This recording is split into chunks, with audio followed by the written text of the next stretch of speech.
سہل رضی اللہ تعالیٰ سہل ابن سعد رضی اللہ عنہ کہتے ہیں قال النبی صلی اللہ علیہ وسلم یوم خیبر، خیبر ہی میں اللہ کے نبی صلی اللہ علیہ وسلم نے کہا لأعطین الرایۃ غدا رجلا یفتح علی یدیہ یحب اللہ ورسولہ ویحبہ اللہ ورسولہ ویحبہ اللہ ورسولہ، کل میں یہ جھنڈا ایک ایسے آدمی کے ہاتھ میں دوں گا جس کے ہاتھ پر اللہ تعالیٰ خیبر کو فتح کرے گا۔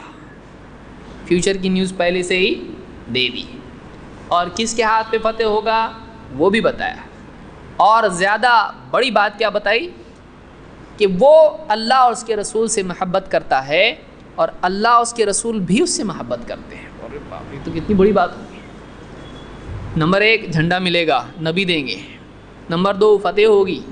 نمبر 3 اس کے ایمان کی دلیل، اس کے دل میں اللہ اور اس کے رسول سے محبت ہے۔ نمبر 4 اللہ اور اس کا رسول بھی اس سے محبت کرتے ہیں، یعنی وہ صحیح آدمی ہے۔ صحابہ پہ کیا گزری ہوگی، نام نہیں بتایا اب تک۔ کہتے ہیں فبات الناس لیلتہم ایہم یعطا، لوگ رات بھر اس پر اسی انتظار میں رہے کس کو ملتا کیا معلوم، طلب میں رہے، رات بھر لوگ جاگتے رہے کہ کل کسی کو ملنے والا ہے، کل کسی کا نمبر لگنے والا ہے۔ فبات الناس لیلتہم، رات بھر لوگ رات اس حال میں گزاری کہ سب کی تمنا یہ تھی اور سب کے ذہن میں سوال یہ تھا کہ ایہم یعطا، کس کو جھنڈا ملتا ہے۔ فغدوا کلہم یرجو، سب کے سب صبح میں اللہ کے نبی صلی اللہ علیہ وسلم کے پاس گئے اور ہر ایک کی تمنا تھی مجھ کو ملی، اسی امید میں سب کے سب اللہ کے نبی صلی اللہ علیہ وسلم کے پاس گئے۔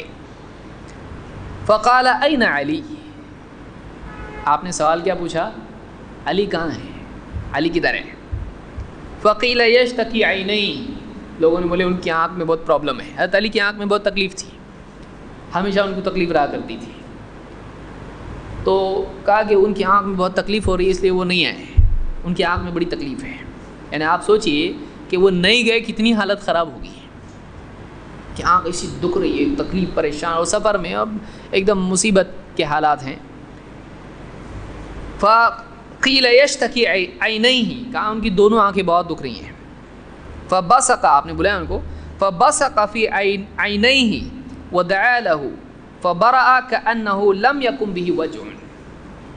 بہ وجع، آپ نے ان کی آنکھ میں اپنا تھوک لگایا، لعاب آنکھ میں لگایا اور ان کے لیے دعا کی۔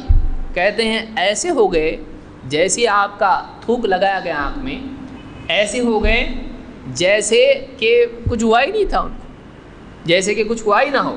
کأن لم یکن بہ وجع، کہ کوئی بولے گا ہی نہیں ان کو کوئی تکلیف تھی، آپ کے لعاب لگاتے ہی اور آپ کی دعا کرتے ہی وہ ایسے صحیح ہو گئے کہ گویا کہ بیمار تھے ہی نہیں۔ فاعطاہ، آپ نے جھنڈا ان کو دیا، کس کو، حضرت علی کو۔ فقال اقاتلهم حتى يكونوا مثلنا، حضرت علی نے کہا اب ان کے ساتھ ایسی جنگ کروں گا اور تب تک جنگ کروں گا جب تک وہ ہماری طرح نہیں ہو جاتے ہیں، یعنی مسلمان نہیں ہو جاتے۔ خیبر میں یہود تھے۔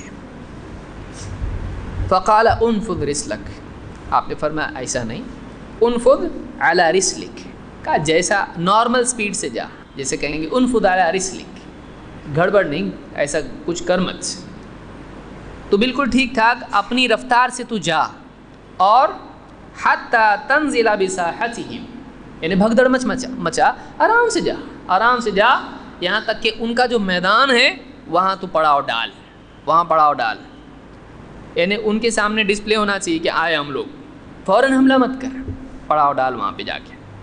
حتی تنزل بساحتہم ثم ادعوہم الی الاسلام، پھر ان کو اسلام کی دعوت دے، ان کو اسلام کی دعوت دے۔ وَأَخْبِرْهُمْ بِمَا يَجِبُ عَلَيْهِمْ، اور ان کو بتا اللہ نے ان پر کیا واجب کیا ہے، اللہ نے ان پر کیا لازم کیا ہے۔ یہاں فرض نہیں کہا، واجب کہا، توحید سب سے پہلے واجب ہے، تو واجب اور فرض ایک ہے، الگ ہیں، ایک ہی ہے۔ وَأَخْبِرْهُمْ بِمَا يَجِبُ عَلَيْهِمْ، ان کو بتا ان پر کیا واجب ہے۔ فَوَاللَّهِ، اللہ کی قسم، لَأَن يَهْدِيَ اللَّهُ بِكَ رَجُلًا خیر لک من ان یکون لک حمر النعم، اللہ کی قسم اللہ تعالیٰ تیرے ذریعے ایک آدمی کو ہدایت دے دے، تیرے لیے یہ اس سے بہتر ہے کہ غنیمت کے مالوں میں سے تیرے لیے سرخ اونٹ تیرے ہاتھ میں آئے ہیں۔ سرخ اونٹ وہاں بہت قیمتی مانے جاتے ہیں،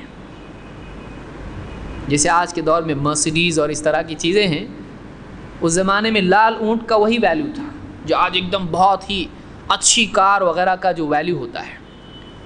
تو کہا کہ اللہ کی قسم اگر اللہ تیرے ذریعے کسی کو ہدایت دے دے تو یہ تیرے لیے سرخ اونٹ سے بہتر ہے، یعنی تو جنگ کرے گا، کچھ کو قتل کرے گا، لڑیں گے لوگ، مریں گے، غنیمت کا مال ہاتھ میں آئے گا، لال لال سرخ اونٹ تجھ کو ملیں گے، یہ بڑی بات نہیں ہے۔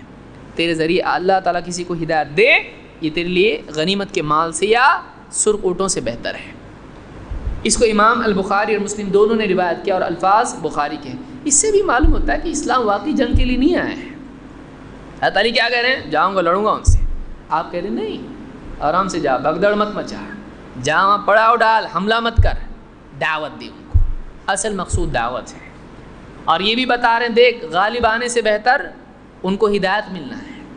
تو اگر واقعی اسلام لوگوں کو کچلنے کے لیے آیا تھا تو پھر یہ ساری چیزیں کیا ہیں؟ جانے والے کو روک رہے ہیں اور بالکل حملے کی نیت کیے ہوئے کو کنٹرول بتا رہے ہیں۔ تو معلوم ہوا کہ اسلام میں فی نفسی ہی جنگ مطلوب نہیں ہے۔ اگر لوگ مسلمان ہو جاتے ہیں، ہدایت پر آ جاتے ہیں، صحیح ہو جاتے ہیں، ظلم اور بگاڑ چھوڑ دیتے ہیں، جنگ کی کوئی ضرورت نہیں ہے۔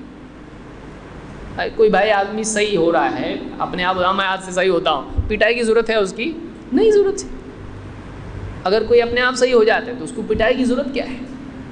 ہاں، کوئی اگر صحیح ہو ہی نہیں رہا ہے تو پھر پولیس پٹائی کرتی ہے اس کی، پھر پولیس کی پٹائی کو کوئی ظلم کہے تو اس کی بھی پٹائی کی جائے گی۔ کوئی آدمی کہے پولیس کو آپ پٹائی مت کرو اس کی، کیوں؟ انسان ہے، آپ بھی انسان ہو، کہے گا ہاں تم بھی لائن میں آ جاؤ۔ کہیں وہ ضروری ہوتا ہے، کہیں وہ ضروری ہوتا ہے۔ اور جو لوگ اس کے خلاف بولتے ہیں وہ سب پٹائی کرنے والے لوگ ہیں، وہ بولتے ہیں تم مت کرو، ہم لوگ کرتے ہیں، یہ ایسا معاملہ ہے۔ بہرحال آگے بڑھیں۔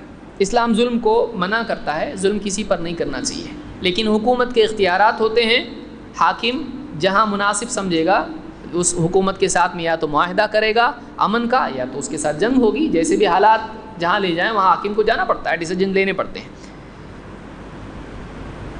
بہرحال تو یہ اس طرح سے آپ نے حضرت علی کو، یعنی بیماری اور تکلیف تھی، بس آپ کے لعاب لگانے سے صحیح ہو گئے، یہ آپ کا معجزات ہے۔ اور آگے بڑھتے ہیں۔